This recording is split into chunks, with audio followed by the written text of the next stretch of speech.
Assalamualaikum warahmatullahi wabarakatuh. Perkenalkan, nama saya Pascal Farizi dari kelas R6D. Pada kesempatan kali ini saya akan menjelaskan salah satu materi dari mata kuliah semantik dengan dosen pengampu mata kuliahnya, yaitu Bapak Irwan Siagian MPD. Materi yang akan saya bahas yaitu kata sebagai satuan semantik, konsep, tanda, dan lambang. Yang pertama adalah kata. Apa sih kata itu? Di sini terdapat pengertian kata menurut beberapa ahli. Yang pertama ada kata adalah satuan bebas yang paling kecil, atau dengan kata lain satuan bebas merupakan kata. Kusartanti tahun 2005 halaman 151. Yang kedua ada kata adalah satuan lingual terkecil dalam tata kalimat. Wedawati tahun 2006 halaman 37. Yang ketiga ada Bloomfield melalui HR tahun 2007 menyebutkan bahwa kata adalah satuan bebas terkecil atau a minimal free form. Yang keempat ada kata adalah satuan bahasa yang dapat berdiri sendiri, terdiri atas morfem tunggal ataupun gabungan morfem. Krida Laksana tahun 2008 halaman 110.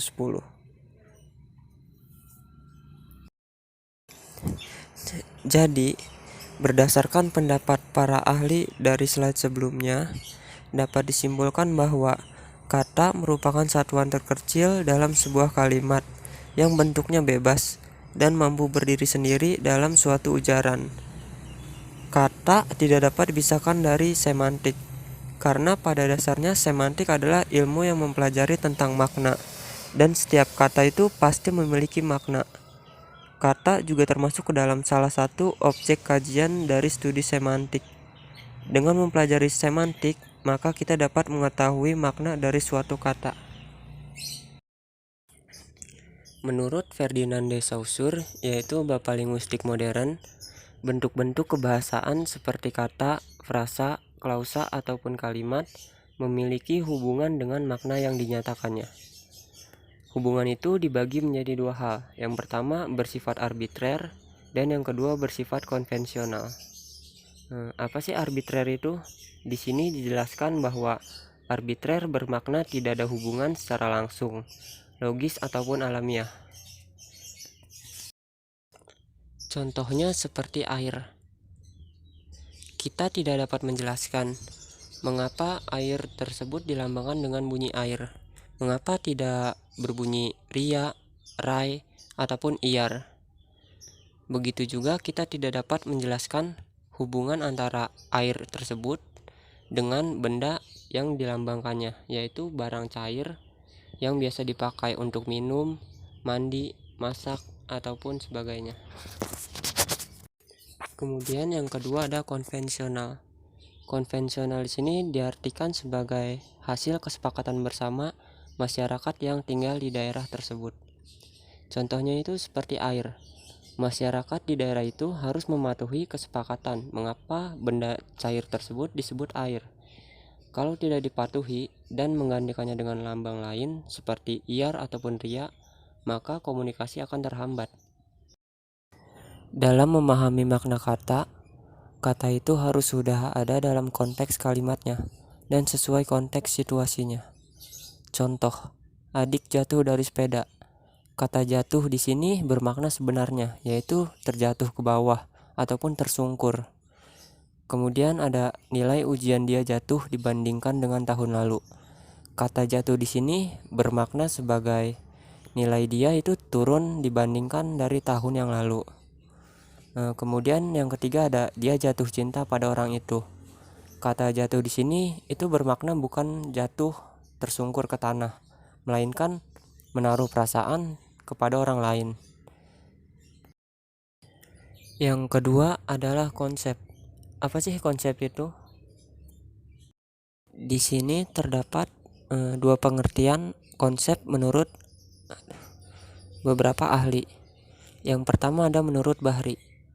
Menurut Bahri tahun 2008 halaman 30, Konsep adalah satuan arti yang mewakili sejumlah objek yang mempunyai ciri yang sama. Kemudian yang kedua ada menurut Soejaji. Menurut Soejaji, tahun 2000 halaman 14, konsep adalah ide abstrak yang dapat digunakan untuk mengadakan klasifikasi atau penggolongan yang pada umumnya dinyatakan dengan suatu istilah atau rangkaian kata. Jadi, dari dua pengertian ahli tersebut, kita bisa simpulkan konsep adalah satuan arti atau makna yang mewakili suatu gagasan atau ide yang ada dalam pikiran manusia. Konsep merupakan istilah yang diajukan Lyons sebagai pengganti istilah thought atau reference. Istilah konsep sebenarnya sama dengan istilah makna. Terdapat dua unsur dasar yang secara langsung memiliki hubungan langsung dengan konsep. Yang pertama ada signifian. Signifian adalah unsur abstrak yang terwujud dalam lambang atau simbol. Yang kedua ada signifikantor.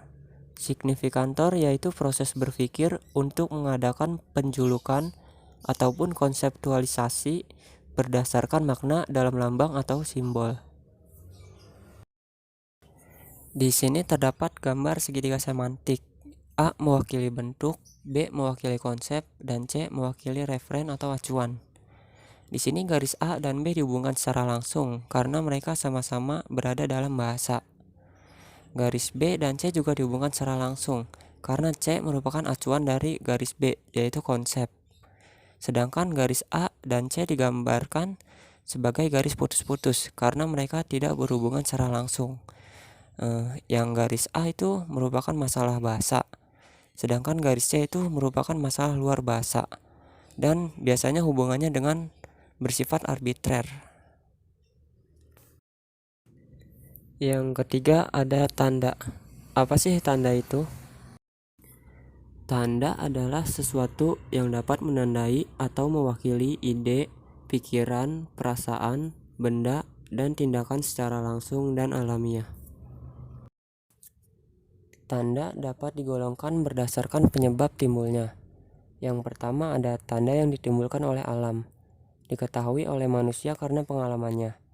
Contoh dari tanda yang ditimbulkan oleh alam ini seperti langit yang menendung, itu akan menandakan hujan. Kemudian ada petir ketika hujan, itu menandakan hujan itu lebat. Yang kedua ada tanda yang ditimbulkan oleh binatang yang diketahui dari suara binatang tersebut. Contoh tanda yang ditimbulkan oleh binatang ini seperti ketika pagi hari ayam mulai berkokok. Nah, ayam mulai berkokok itu berarti menandakan waktu sudah pagi. Ada lagi contohnya seperti anjing yang menggonggong. Itu menandakan ada orang yang masuk ke halaman rumah. Yang ketiga ada tanda yang ditimbulkan oleh manusia. Tanda yang ditimbulkan oleh manusia ini dibagi menjadi dua sifat. Yang pertama bersifat verbal, atau segala sesuatu yang keluar dari alat bicara manusia. Contohnya itu seperti bersiul, menjerit, batuk, dan lainnya. Yang kedua ada bersifat nonverbal. Nonverbal di sini diartikan sebagai selain dari alat ucap manusia.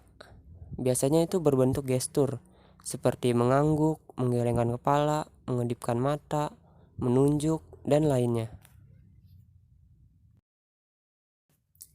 Selanjutnya, tanda juga dapat digolongkan berdasarkan indera yang digunakan sebagai acuan. Yang pertama ada auditif. Auditif di sini mengandalkan indera pendengaran. Contohnya seperti bunyi bel. Bunyi bel itu menandakan sebagai waktu masuk, istirahat, ataupun waktu pulang. Ada lagi contohnya seperti bunyi beduk, itu menandakan waktu telah tiba waktu sholat. Yang kedua ada visual. Visual di sini mengandalkan indera penglihatan. Contohnya seperti kita melihat rambu lalu lintas, hari mendung, ataupun hari yang cerah. Yang kemudian yang ketiga ada audiovisual. Audiovisual di sini mengandalkan indera pendengaran dan juga penglihatan. Contohnya seperti ketika kita di jalan melihat mobil ambulan yang sedang membunyikan sirine. Yang keempat adalah lambang. Apa sih lambang itu? Lambang adalah tanda yang menyatakan suatu hal. Menurut HR tahun 2013 halaman 37, lambang adalah tanda, hanya bedanya lambang tidak bersifat langsung dan alamiah, melainkan melalui sesuatu yang lain. Contoh dari lambang bisa kalian lihat di layar. Di situ terdapat gambar bendera merah putih. Nah, dari gambar bendera merah putih itu, warna merah itu melambangkan keberanian dan tubuh manusia. Sedangkan warna putih itu melambangkan kesucian dan jiwa manusia. Selanjutnya terdapat gambar burung Garuda. Nah, burung Garuda itu melambangkan bahwa Indonesia bangsa yang besar dan negara yang kuat. Kemudian ada dari jumlah bulunya itu melambangkan Hari Kemerdekaan Indonesia, yaitu tanggal 17 Agustus 1945. Warna keemasan melambangkan keagungan dan kejayaan. Ada lagi perisai itu melambangkan pertahanan. Kemudian lambang yang ada di dalam perisai itu melambangkan Pancasila dari setiap sila-silanya. Yang terakhir adalah simpulan. Semantik merupakan cabang ilmu yang mempelajari makna. Kata termasuk ke dalam objek yang dikaji dalam semantik karena setiap kata pasti memiliki makna. Tanda dan lambang juga merupakan objek dari kajian semantik. Tanda dan lambang harus dikaji terlebih dahulu untuk mengetahui makna apa yang terdapat di dalamnya. Terima kasih telah menonton video ini. Mungkin hanya itu saja yang bisa saya sampaikan.